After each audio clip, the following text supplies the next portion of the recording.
Welcome to the Learning Conversations, an Education Scotland podcast presented by Chief Executive Gillian Hamilton. In every episode, Gillian is joined by teachers, professionals and experts to unpack some of the big questions and topics facing the education sector in Scotland. Over to Gillian as she introduces today's guest.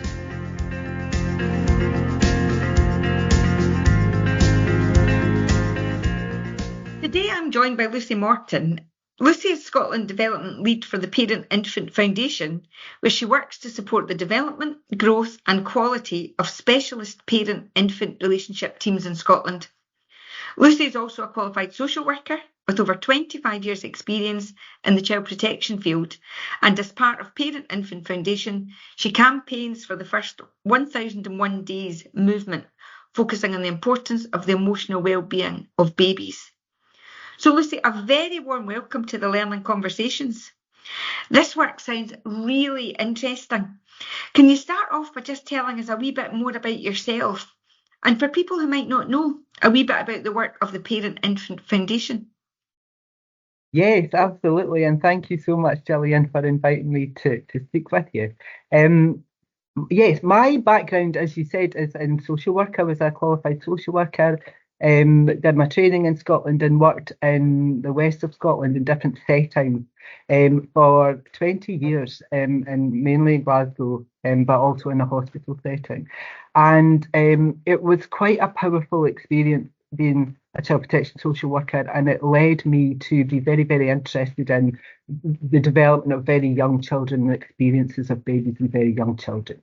And that led to an interest in what in Scotland we call infant mental health. And so that's kind of how babies experience their emotions and what can go wrong and what can help.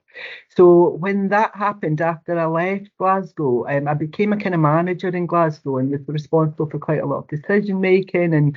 But my interest in the infant mental health was growing. So I left the local authority. I went to work for, first of all, an organisation called the NSPCC. And the NSPCC at that time were setting up new services in Scotland. And so I was responsible for recruiting a team of wonderful clinicians and social workers to work with babies and based in the Govan area of Glasgow, and that's still going. And then I ended up overseeing a whole bunch of development work for the NSPCC around babies and young children. And then latterly, I've come to this wonderful role with the Parent Infant Foundation. And that job is to support, in 2019, the Scottish Government invested in specialised parent-infant relationship work, what we'll call infant mental health services in Scotland. So these are new services within the NHS that are being invested in and set up to really provide high quality specialised support to parents and babies where there are real issues with the relationship. And I'll go on to talk a bit more about that.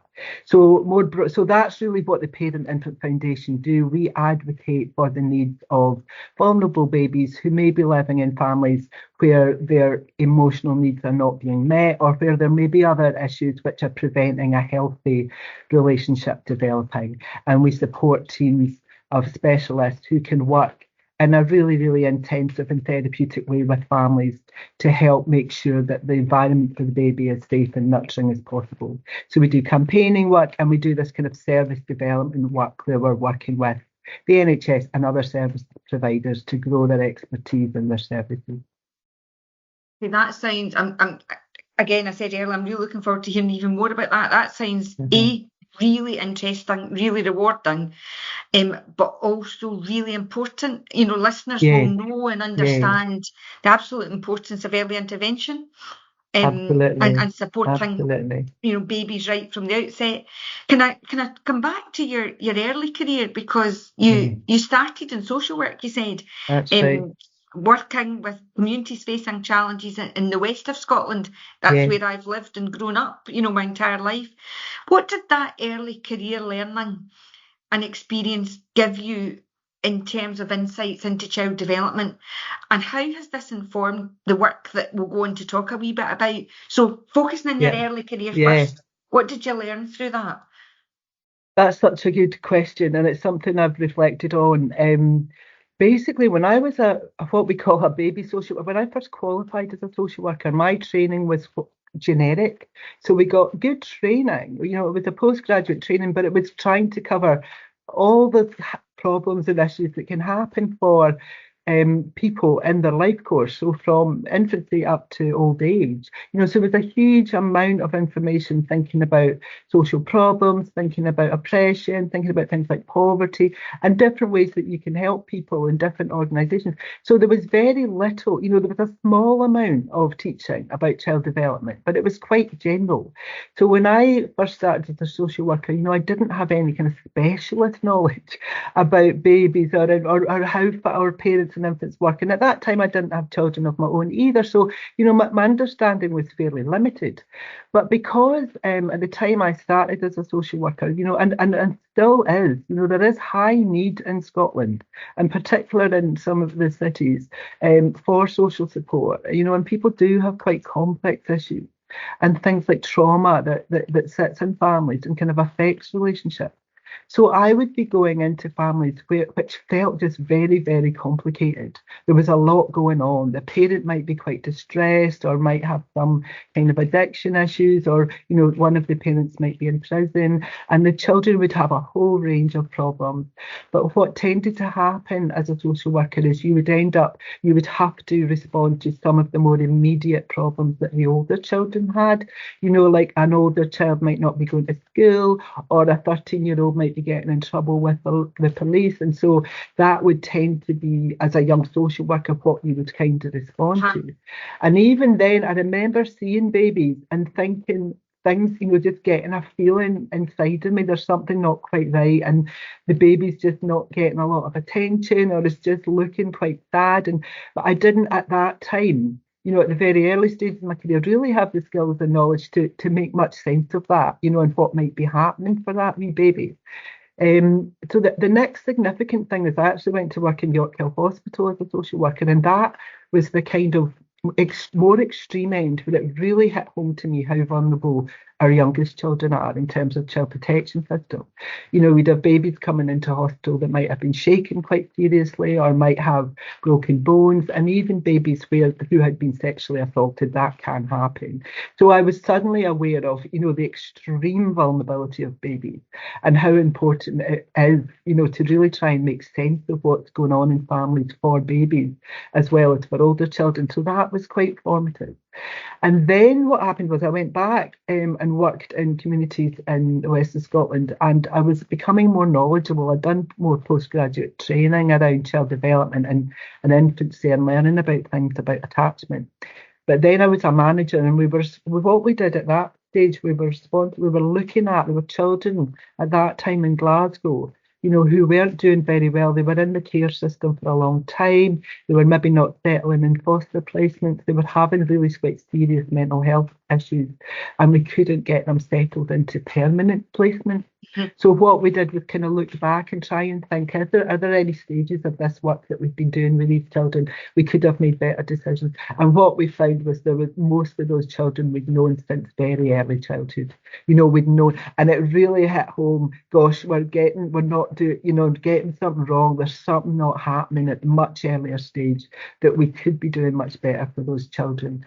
And then on the positive side, about the same time, I was lucky enough, there were some really excellent people across the system in Scotland. And there was a psychotherapist called Dr. Andrew Dorton, who worked in child and adolescent mental health services at that time. And we got into discussions about what we could do better for young children. And he started kind of offering a consultancy service to social workers to help them think about what's going on for young children, how we can make better informed recommendations to the hearing system and so on. So that was when my passion for really thinking about actually how can we do things differently, and how can we apply expertise from mental health and relationships into thinking about what young children experience. That's where it came from. That was the kind of formative experiences from my early career. Talk there. I'm really interested to hear you talk about, you know, using the learning, so reflecting what could we have done differently, what could we have done earlier, what would have made, and at the same time, has that been a part of a kind of growing interest? I'm guessing that, you know, you talk about the first 1001 days, so that starts at day zero. That's right. Can you tell me a bit more about that campaign and what's really, really important to you about those first 1001 days? Well, what we call the first 1001 days it's actually from conception to the age of 2. So, and that's really to reflect that a baby. Okay, so I'm correcting myself I there. know. I said No, day no, zero, don't worry. but No, it's this is one of not. the interesting things about this area of work is there's still a lot of awareness, just really trying to think about that. So really from the earliest stages when a baby's even conceived, the parent might be forming ideas about, that might have been a really longed for baby and really wanted, or it may be a baby where there's been, some difficulty around the pregnancy, or it may be that it wasn't a wanted baby and it might be quite difficult feeling. So even from conception, that there's kind of a relational quality to what's going on with the baby's development. So while the baby's in the womb and developing physically and all these kind of connections forming in the brain, there's also a relationship developing between the mother and father or whatever the family is and the infant. And so the campaign is to try and help people recognise the huge importance of emotionally what shapes our experience as human beings and how important those first 2 years are, because it's the most rapid time of brain development.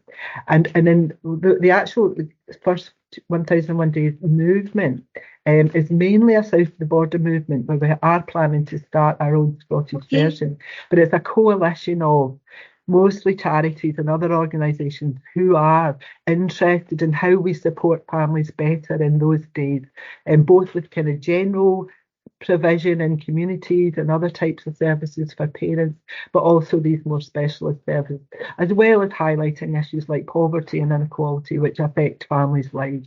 So that's a kind of coalition of charities coming together to have kind of coherent policy calls to help politicians get clear messages about what makes a difference and what's needed. So that's a kind of coalition that's mainly operating in Westminster at the moment, but as we are now working more and more with other charities in Scotland about thinking about can we have more of a formal 1001 days movement in Scotland as well, to help highlight the great work that goes on in Scotland, but how we feel we need much more of it. Yeah.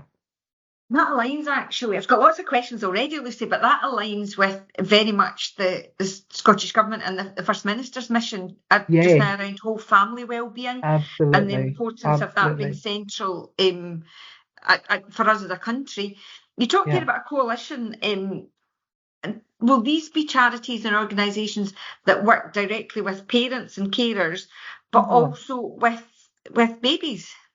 Yeah, exactly. So certainly the broad 1001 Days Coalition that exists at the moment is a very broad collection of charities, some of whom do direct work with children like Home Start, do amazing work with volunteers in the community, and others, and other charities like NSPCC, for example, will be doing work with families in the community. So these are charities that both are providing services but are also doing research, and for instance Save the Children do some amazing research around the impact of poverty on children and how that affects children's lives, and so they'll be doing a range of different activities which are helping our understanding of what makes a difference for families. I mean, you've touched on this already, but what happens to babies during that time? What's happening in their brain? What's happening in their development? And if we don't get it right at that stage, what are the implications, Lucy? Yeah. So there's 3 points I would probably want to focus on when thinking about what's happening to a baby's brain. And one of these things is that babies, when they're first born, they're very, very vulnerable, and their brains are primed to attach to their parents. They need to attach to a safe adult and bond with an adult who can look after them, bring them food, look and care for them. So they're kind of primed to attach, and that's probably a really important concept to hold on to in terms of thinking about how the baby's brain works. They're also very receptive. So babies' brains are born in a state where they're hugely receptive to everything that goes on around them. They're soaking up experiences. Their wee brains are growing really, really fast, and they're just soaking up everything that happens to them. And that includes, most importantly, what's going on between the important human beings, in that wee baby's world. So it's really, it's such an important time. And if the baby receives a really lovely, is really delighted in, if the baby's seen as a special creature, it's sending all these joyful messages to its own brain that I'm important, the world is a safe place, I can trust that people are going to feed me and look after me and all these lovely positive things. But if there are, babies born into a family or grown up in a family where it's much more challenging environment, maybe there's some violence in the family, maybe there's substance abuse or addiction issues, or maybe where the parents just are really, really difficult to cope with life. The baby may feel there's not such a safe environment for me, and that affects how the baby's brain develops and how the baby kind of thinks in later life, thinks about itself, and affects things like, a self-esteem, a trust that people are going to look after you in the world, trust that the world is a safe place. So there's some really important kind of feelings that develop when babies are very young, and it's the fastest time of development. So the brain's kind of putting down these pathways that kind of get reinforced at that time. So it's a really good time to get it right, but it's also a really good time, even if things go wrong, you can kind of repair them easier when babies are young because the brain's still developing. That's a really important message, isn't it? That, that even if things in those early days don't go right. to plan, right. That's actually support and intervention. That's when it's most effective, because the brain's still not, kind of set in its ways, so to speak. The brain's still developing, and we call it plastic, so it still can adapt, and if you put in some really positive experiences, the baby can recover quite quickly. And your website talks about 15% of babies don't necessarily have that emotional connection that you've just described so well. That's right. With a supporting and nurturing adult. And it made me think, as a mum of a 29-year-old, so I'm dragging my memory back to that time. But often there's a lot of pressure on new wee families, and an expectation that everybody knows how to get it right. And actually, I remember not knowing how to get it right. That's right. So I guess my question on that is, sometimes mums or dads don't want to reach out for support because it looks like they feel they're failing. Is that an issue for the foundation?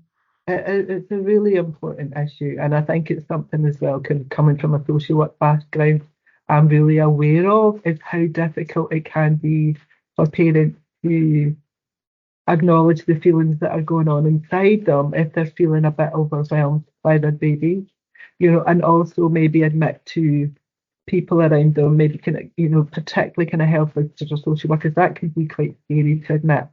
For instance, if there's a mother or a father who had very difficult experiences in their own childhood and have never fully processed those experiences, they could find their own feelings quite overwhelming. And so when a baby's maybe crying or they can't comfort the baby, the whole situation just feels really quite scary for them, and they can even get angry at the baby, thinking, maybe the baby's doing this on purpose, it feels so bad. But to actually admit, as you say, every parent often feels a bit overwhelmed, but to actually go into those darker places where some parents just feel so overwhelmed, that they might feel like, I can't cope with this baby, that can be very difficult to talk about, because as you say, that it's not obvious like what the sources of support for those kind of feelings might be. So that's why we are really believing in trying to talk about these issues and think about that, from the baby's point of view, and also be really positive about there's such amazing things that can help. There's some amazing interventions and different kinds of group work, but also individual therapeutic work that can help both the adult and that relationship with the baby. Yeah. And actually, I'm repeating the point earlier about, that things can improve, that support can I help. know, that's right. For people who are listening, what kind of experiences during this early period we're focused there on some of the challenges, Yeah. but what do you advocate as the experiences that will have a really positive impact on a baby's well-being? I loved when you talked about baby mental health, actually, but on a baby's well-being and mental health to have an impact on the future and the future life challenges. Yeah.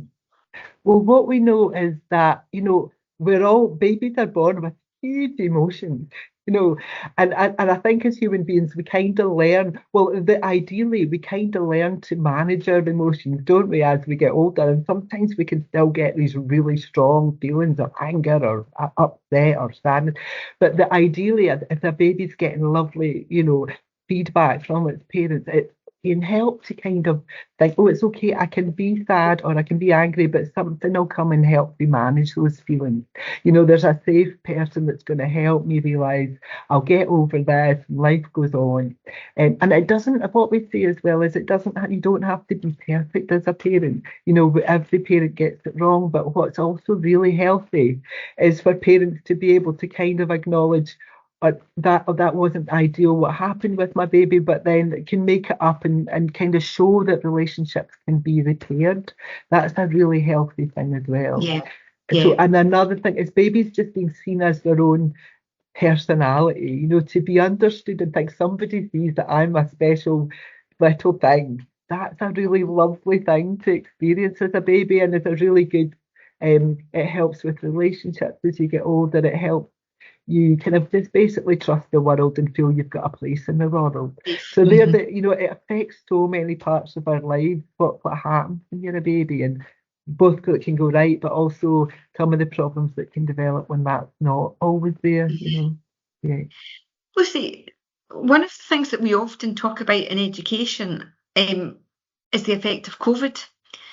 And I'm really conscious that lots of our primary ones this year were born at the start of COVID and had very different life experiences that babies would normally have had before COVID. The isolation when we weren't out and about, etc. Have you seen anything in your work and your practice that is showing that the impact of COVID on wee ones where they are now? Absolutely. I mean, the teams that we support are the kind of specialised services. So the babies, so maybe if a baby's going to nursery, and just as you say, the nursery's picking up this baby's not developing in the way that you would maybe have expected. If the baby had opportunities to socialise, and maybe the baby's been at home and one of the parents has been a bit withdrawn or depressed or not being able to handle that kind of isolation, babies' experiences were quite extreme, because they weren't having access to kind of online education like older children. They weren't seeing other babies. So it did affect the very youngest children the most. So yes, our specialist services are seeing, they're getting referrals from nurseries and from other sources like health visitors or parents themselves, where babies are really not developing their speech and language or their emotional development the way you would expect. And there always are those babies, babies are the most vulnerable to be isolated anyway. But as you say, the COVID itself just kind of really emphasised, I suppose what I would see is a bit of an inequality for babies, as they're not seen anyway, that COVID just kind of could make that worse if you're in a vulnerable situation as a baby. And then, of course, again, for all children, there is, as we know, unfortunately, quite a lot of violence in some families in Scotland. And so babies, again, are quite acutely affected by that kind of thing as well, even though they may not be able to talk about it. And these are the things, that will have had more of an impact during COVID. Lucy, you talked about working with different groups, organisations. In the day-to-day work of the foundation, who are you working with? What would a normal day look like, if there's such a thing as a normal day? What would a normal day look like? I probably didn't explain that very well. Yes, so when the Parent Foundation, Infant Foundation first started working in Scotland, we were offering what we call service development support.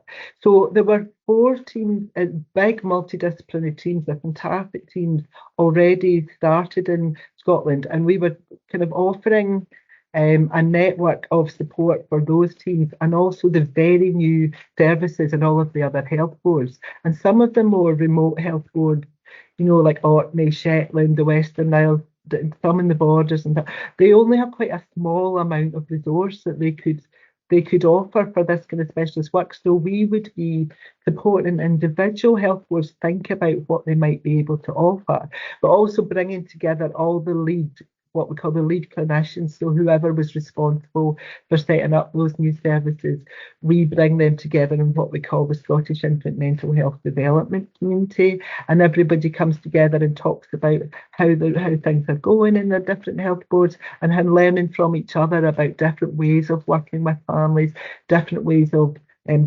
training and providing awareness to the wider system.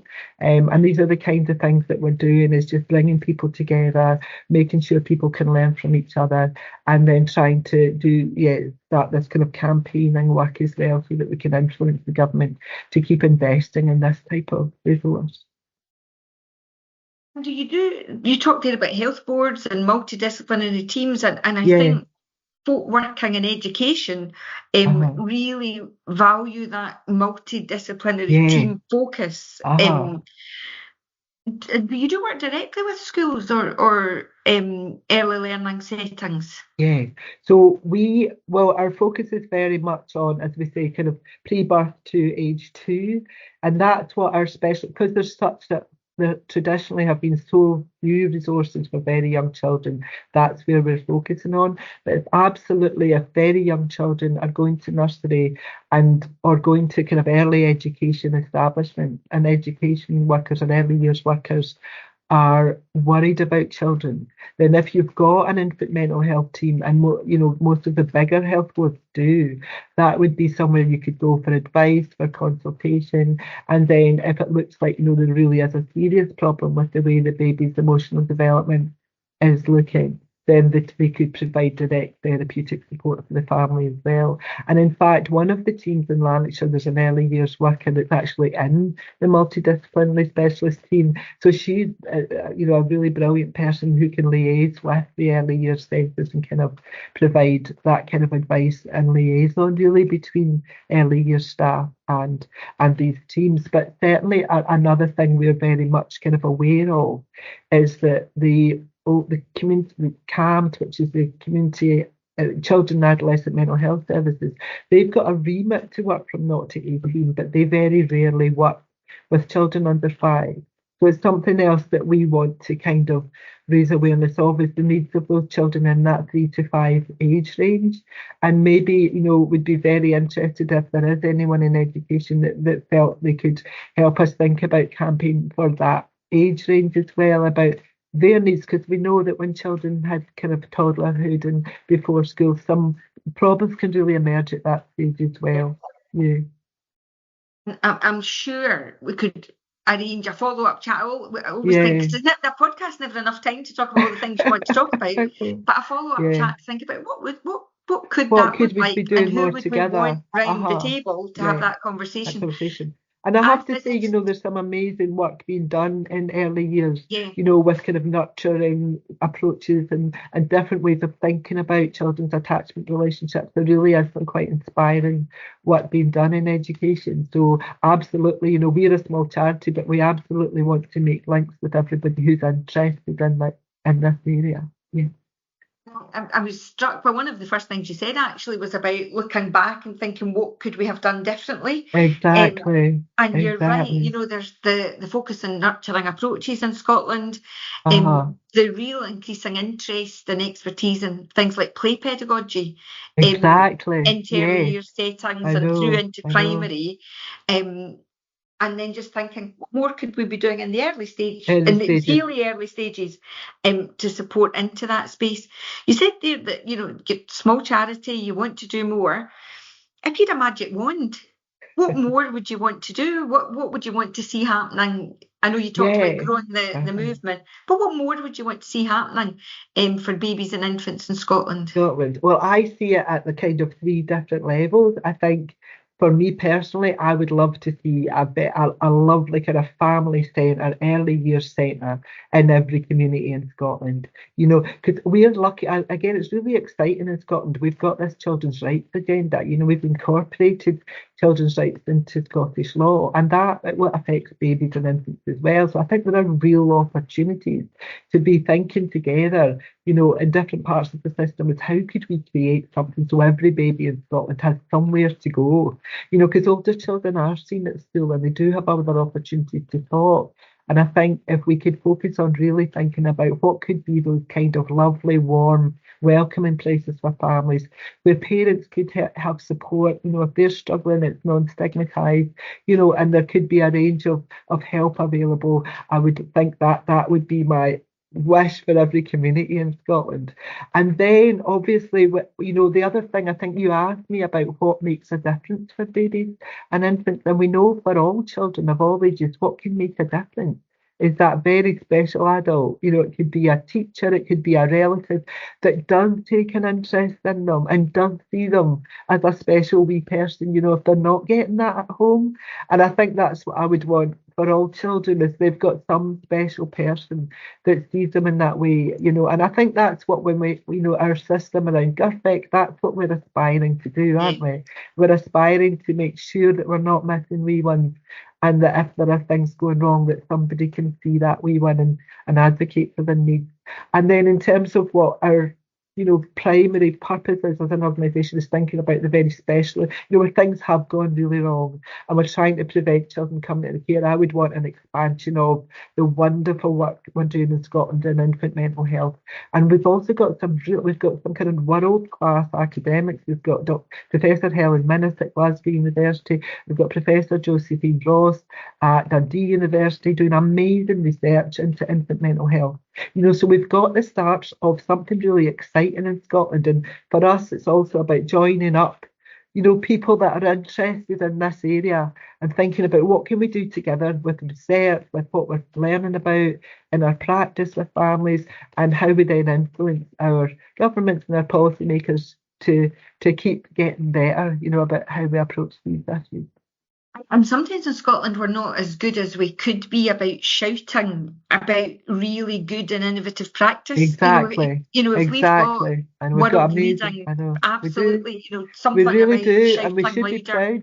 I know, and we're also the first country that's invested, public investment from the government in these infant mental health services. It really is amazing, and we should be proud of it. But it's still about, some people don't still really know what that is. So it's still about these kinds of conversations are really useful to try and help people understand what we mean by infant mental health and what kind of things can help. So again, thanks so much for this opportunity to talk to you in this way. Yeah. And I don't want, because you're really positive and you're really excited. One of the things that I thought you might have said with a magic wand, right. and you touched on it really briefly, is about stigma. Yeah. And actually, if we had a magic wand, how you break down some of the stigma that people might feel, a perception that we touched on earlier. Do you want to say just a wee bit about breaking down stigma and perception? Breaking that down. Yeah. I think that is a really, really important point. And what we're learning, because I have been involved as well in some kind of big research projects, trying to think about what works and how you, for instance, apply a really effective way of working from, say, America, and how we apply it in this country and try and really make a difference. And some of the reasons we feel that some of these big projects haven't been as impactful as we think they might be is people feeling that kind of sense that I think in this country we do find it difficult sometimes to admit we need help. We do find it difficult maybe in our culture to talk about our problems and seek help, and that there is these issues of stigma and shame. So I think that one of the things that we can do, I think, as adults ourselves, professionals, is maybe talk about our own experiences like you did. I think it's not always easy being a parent. Or else we might have had experiences in our own family that part of us feel ashamed of. But, we should be able to talk about them because they're quite common things that happen. And also, so that kind of creating a culture of openness and non-stigma is important. But also, I think, certainly coming from being a social worker and understanding the role, it's not just stigmatized having a social worker. People are genuinely scared, of some agencies and what might happen if you talk about your feelings. And that's why, again, I'm more so wanting to get these sort of mental health services more normalised. So people feel okay talking about their mental health. They can ask for help from, things like Home Start or other kind of community resources. And it just feels less scary, to admit that you're really struggling as a parent. So I don't think I think, again, that is a cultural thing as well as something that we probably all have a responsibility for, admitting that being a parent can be hard, being a little child, and can be really, really hard, and we need to try and support young families as much as possible. Mm-hmm. And that, I guess, if someone's listening today as a parent, as an educator working in early years or in school, how do they find out more, either for themselves or how to signpost? Because signposting is really important too.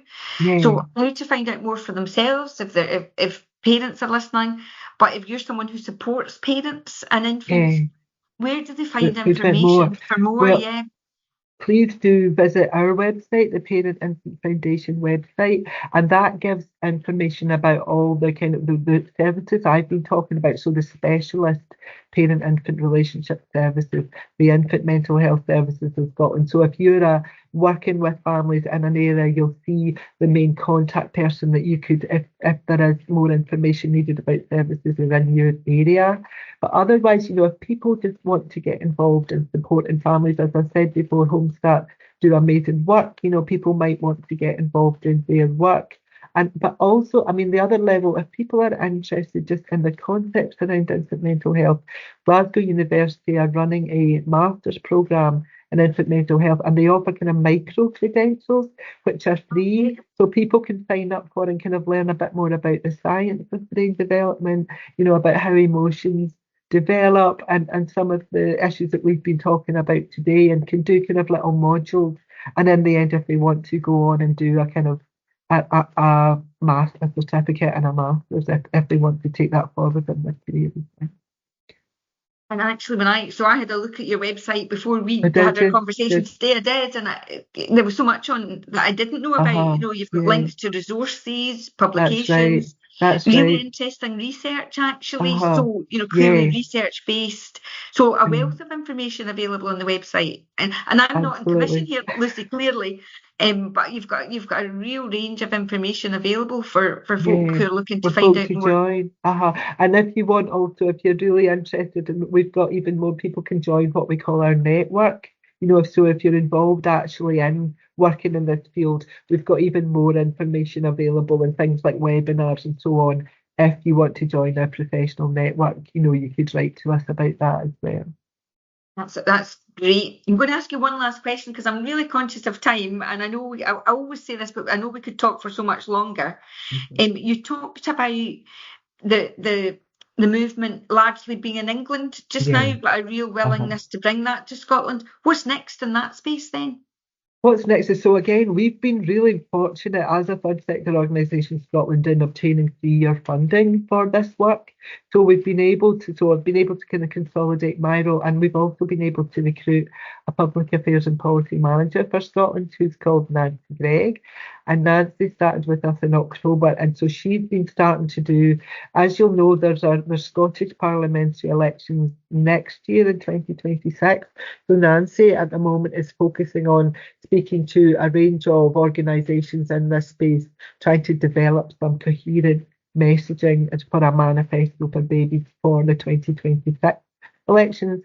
But after that, we will be going out to a wider range of organisations and really taking forward this idea of a kind of Scottish first 1001 days movement, and there has been wonderful movements and different kinds of coalitions in the past, but we're getting feedback that the time is right to kind of reinvigorate a wider coalition and have a kind of Scottish specific first 1001 days movement. So that's what Nancy will be leading after the elections in 2026. I'm loving the sound of a manifesto for babies. Exactly. I know that's Sounds like what we we're all hoping lived our for. life on that Yeah. basis. A manifesto for babies, we would get it right as a Well, if we nation. could get it right early on, it would make a big difference. I know. I really do believe that. Yeah. Definitely. Lucy, I'm really conscious of the time. Yeah. This has been a great blether. It's felt like a It blether. has. I hope it's It felt like a has blether been. for you It has. too. Can I Uh-huh. just say thank you Yeah. so much for you joining No, us today? yeah. Okay. Thank you so much. Lucy, thanks. Thank you for listening to this podcast. Don't forget to subscribe for notification of when a new episode is published. If there is a topic you would like to hear featured on this podcast, get in touch with us. We'd love to hear from you. Follow us on our social media channels for all the latest news from Education Scotland. Education Scotland is a Scottish Government executive agency charged with supporting quality and improvement in Scottish education.